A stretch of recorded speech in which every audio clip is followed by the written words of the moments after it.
thank you for this momentous and joyous occasion.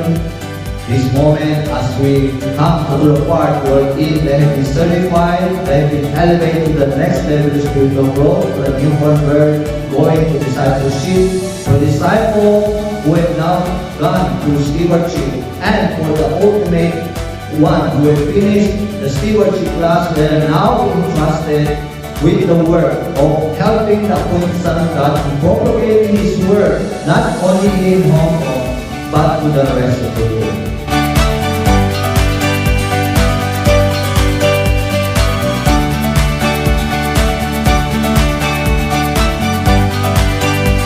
If you have a Bible, my brothers, kindly open to the book of Psalms, chapter 8.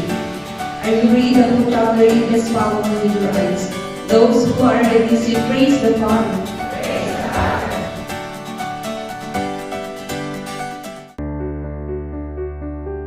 Ang pagpasok ko sa aking kaligtasan ay isang desisyon na hindi ko pinagsisisihan.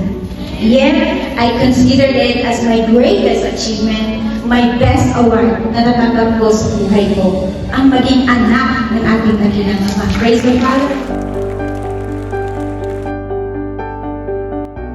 When he said, be blessed and be a blessing, I know he made me one. So he gives all talents, praise the Father, for showing me the way of this narrow road to salvation.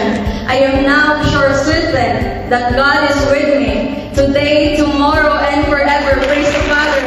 Have the wrath of the Lord and praise Him thanksgiving for all the Father, Lord Jesus Christ, the Creator of all, through His appointed Son, Pastor, Apollos,